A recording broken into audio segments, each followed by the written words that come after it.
السلام علیکم، کیسی ہے میری یوٹیوب فیملی؟ امید کرتی ہوں آپ سب لوگ ٹھیک ٹھاک ہوں گے، خوش ہوں گے، اور جو میرے بہن بھائی پریشان ہیں، تکلیف میں ہیں، تو اللہ پاک سے میری دعا ہے کہ اللہ تعالیٰ ان کی تمام تکلیفیں دور فرمائیں۔ اور آپ لوگ بھی جب میں دعا کرتی ہوں ساتھ میں آمین لازمی کہا کریں، جانے کس کے آمین سے کس کی دعا قبول ہو جائے اور اللہ پاک اس کی پریشانیوں کو دور فرما دیں۔ آج کی ویڈیو کا جو ٹاپک ہے کہ تہجد کی دعائیں، جو آپ کو پتا ہے کہ کتنی خاص ہوتی ہیں، کتنی اہم ہوتی ہیں۔ جب انسان دنیا میں ہر جگہ سے مایوس ہو کر، ٹھوکریں کھا کر، ناکامی میں، پریشانی کی حالت میں جب اسے کوئی راہ نہیں ملتی تو وہ اس نماز کی جانب آتا ہے، اس نماز کی طرف جہاں کوئی دعا رد نہیں ہوتی۔ ہر انسان کا ایک ذاتی صندوقچہ ہوتا ہے جس میں اس کی زندگی کے سارے سچ اور کچھ یادیں، چند خطوط اور گزرے وقتوں کے نقشے پڑے رہتے ہیں۔ یقیناً تم جب بھی اس باکس کو کھولتے ہوگے تو تمہیں کچھ ٹوٹے سپنے نظر آتے ہوں گے، اس میں موجود چیزیں تمہیں بہت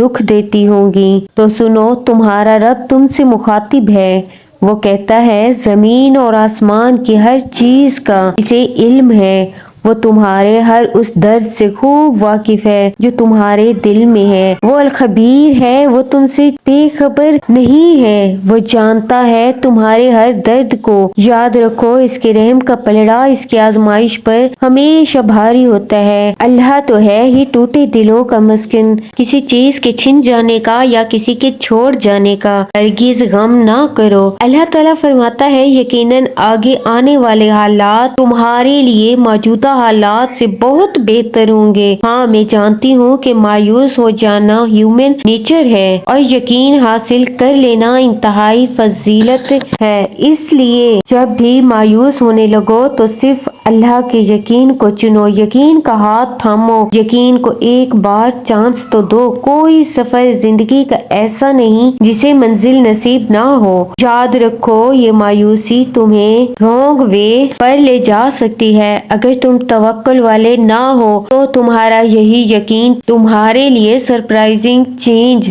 لائے گا۔ تمہاری زندگی میں یقیناً دو مسئلے ہوں گے، فیوچر میں جانے کا خوف ہوگا۔ دونوں کی جو بیس کی وجہ ہے نا، وہ تمہارے اللہ پر یقین کی کمی ہے۔ تمہارے لیے اللہ نے راستہ تو تیار رکھا ہوا ہے، بس تمہارے یقین کا پختہ ہونا ہے۔ مجبور اور بے بس تم ہو، اللہ نہیں۔ ان عارضی تکلیفوں کے بعد ڈھیروں خوشیاں اور راحتیں تمہارا مقدر ہیں۔ بہت ہی حسین ہے اللہ پر یقین کا سفر، جس پر انسان کے لیے سکون ہی سکون ہے۔ تم اپنی ہمت کو کمزور نہ پڑنے دو، ہرگز یہ گمان نہ کرنا کہ تمہارا یقین ضائع جائے گا۔ مطمئن ہو جاؤ، تمہارا یقین تمہارے لیے حیران کن معجزے لے کر آنے والا ہے انشاءاللہ۔ ہر انسان کی یہ خواہش ہوتی ہے کہ اس کی زندگی کا مشکل ترین راستہ جلد آسان ہو کر اچھا وقت لانے کا سبب بنے۔ یقیناً تم بھی منتظر ہوگے اس اچھے وقت کے لیے جس کے لیے تم ہمہ وقت اپنے رب سے دعا اور مسلسل جدوجہد کرتے ہوگے۔ تو سنو، اگر تم اپنے گرد و پیش میں نظر ڈال کر دیکھو تو یہ ساری چیزیں تمہیں حقیقت سے آگاہ کرنے کے لیے موجود ہیں۔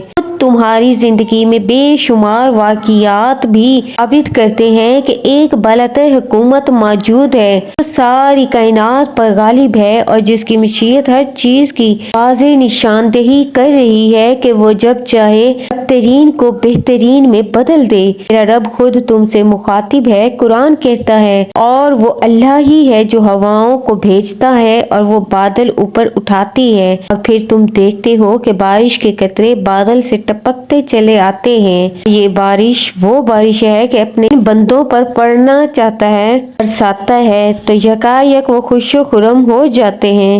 حالانکہ اس کے نزول سے پہلے وہ مایوس تھے۔ حضرت یوسف علیہ السلام کے اس واقعے کو یاد کرو۔ ادھر آپ کے بھائی آپ کو کنویں میں پھینک آئے اور ادھر قافلے کا گزر ہوا اور بادشاہ نے آپ کو خرید لیا اور اللہ نے آپ کی تربیت کا اعلیٰ انتظام کروایا۔ اللہ تعالیٰ خود تمہیں جواب دے رہا ہے۔ لوگوں کے وہم و گمان میں بھی ایک بات نہیں ہوتی، لیکن اللہ تعالیٰ اس کے ظہور اور تکمیل کے لیے ایسے اسباب پیدا فرما دیتا ہے کہ عقل انسانی دنگ رہ جائے، کیونکہ ظاہری آنکھیں صرف ظاہری حالات دیکھتی ہیں کہ اللہ تعالیٰ جو کچھ کرنا چاہتے ہیں اندر ہی اندر اس کے ہونے کے اسباب پیدا فرما دیتا ہے، کیونکہ جب اللہ کی رحمت تمہارے لیے جوش مارتی ہے تو وہ مہربان تمہاری فطرت کی ہر مانگ پوری کرنے کے لیے بہترین اسباب بناتا ہے، مگر تم اپنے ساتھ ستم ظریفی خود کرتے ہو اور سمجھ نہیں پاتے۔ یاد رکھو، جب تک کشتی پانی کے اوپر چلتی ہے تو وہ تیرتی ہے، جیسے ہی پانی کشتی کے اندر داخل ہوتا ہے تو وہ کشتی ڈوب جاتی ہے۔ اللہ تعالیٰ خود فرماتا ہے، اے نبی، کیا کبھی اس شخص کے حال پر غور کیا ہے جس نے اپنی خواہش نفس کو ہی اپنا خدا بنا لیا ہے؟ نعوذ باللہ، تم ان چیزوں کا ذل و ملال ہرگز نہ کرو، تمہیں حاصل نہیں، کیونکہ حقیقت تو یہ ہے تمہارا رب تمہارے لیے خود ان چیزوں کا انتخاب کرتا ہے، تمہارے لیے حقیقی خوشیوں کا باعث بنتی ہے۔ وہ ایسا متبادل عطا کرتا ہے تو تمہاری زندگی آہ و بہار میں بدل کر اطمینان کی راتیں نصیب کرتی ہے۔ یاد رکھو، کچھ چیزیں ایسی ہیں تمہارے لیے خوشیوں اور معجزات کے در کھولتی ہیں۔ جب تم اپنی نگاہ میں اپنے عمل کو بڑا سمجھنے کی بجائے اپنی زندگی کا مقصد اللہ کی خوشنودی بنانے لگو، وہ جو ارض و سما کا مالک ہے نا، مانے کو تمہارے ہاتھوں میں دے کر تمہاری تلاسی نگاہوں کو حیران کن معجزے کی دید کرواتا ہے کہ حقیقت تو یہ ہے کہ رب کو خوش کرنے والوں کا وجود قابل رشک ہو جاتا ہے، اور ایسے ہی لوگ اندھیروں میں بھی روشنیاں پیدا کر کے مشکل راستوں کو حل کر کے بہترین منزل کو پاتے ہیں۔ اگر تم اچانک محسوس کرنے لگو کہ نیکی اور پرہیزگاری کے باوجود تمہیں تکلیف آ رہی ہے تو یہ تمہارے درجات کی بلندی اور کسی اچھے وقت کی نشانی ہے، کیونکہ قدرت کا اصول ہے کہ جتنا تم پر دباؤ پڑتا ہے اس کا یہی مطلب ہوتا ہے کہ کوئی نئی عطا غور پذیر ہونے والی ہے۔ ہر تکلیف کے پس پردہ کائنات کی رحمت چھپی ہوتی ہے،